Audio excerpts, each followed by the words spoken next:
باپ اور بیٹے اور روح القدس کے نام سے آمین۔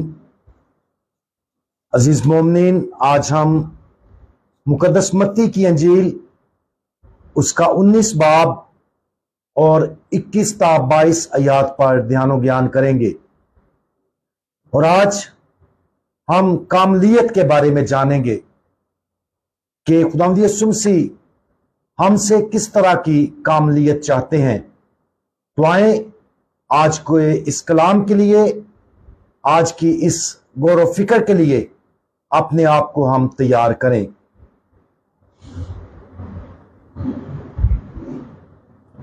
یسوع نے اس سے کہا، اگر تو کامل ہونا چاہتا ہے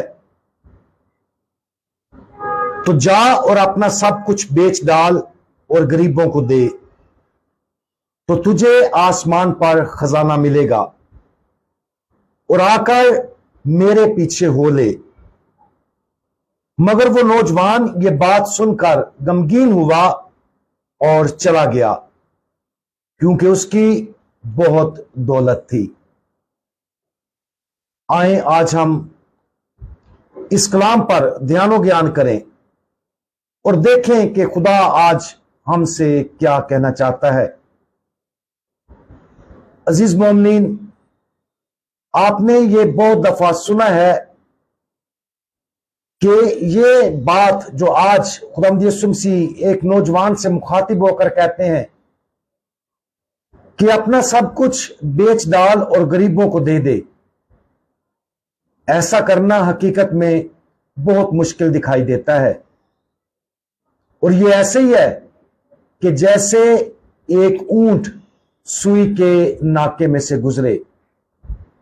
آج ہم سمجھیں گے کہ یہ جو سوئی کا ناکا ہے یہ کس پہلو میں اور کس لحاظ سے کہا گیا ہے۔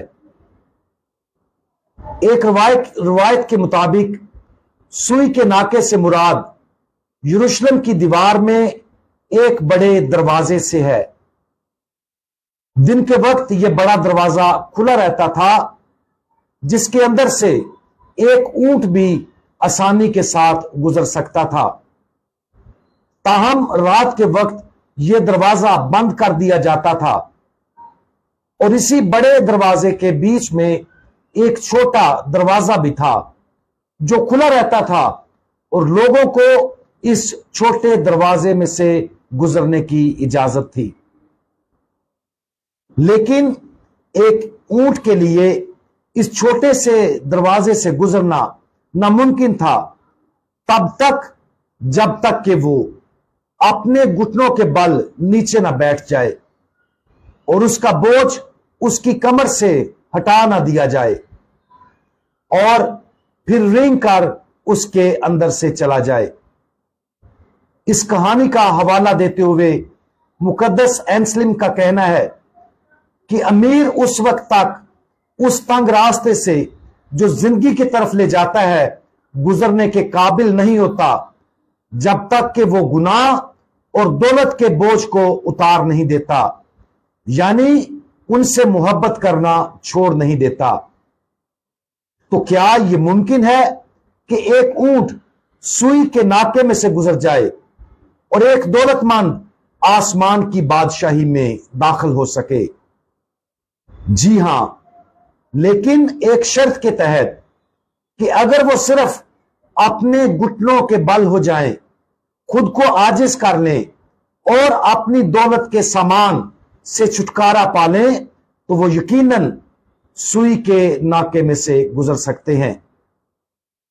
ان لوگوں کے لیے جو واقعہ اس دنیا کی چیزوں سے مالا مال ہیں، انجیل مقدس کے اس حوالے کو پڑھنا اور اس پر غور کرنا مشکل ہو سکتا ہے۔ یہ حوالہ اس نوجوان کے متعلق ہے جو خداوند یسوع مسیح کے پاس آ کر پوچھتا ہے کہ وہ ابدی زندگی میں کیسے داخل ہو سکتا ہے۔ خداوند یسوع مسیح نے اس کو جواب دیا، تو جا اور اپنا سب کچھ بیچ ڈال اور غریبوں کو دے، تو تجھے آسمان پر خزانہ ملے گا۔ اس پر وہ امیر نوجوان اداس ہو کر چلا گیا، کیونکہ اسے اپنی دولت سے بہت پیار اور لگاؤ تھا۔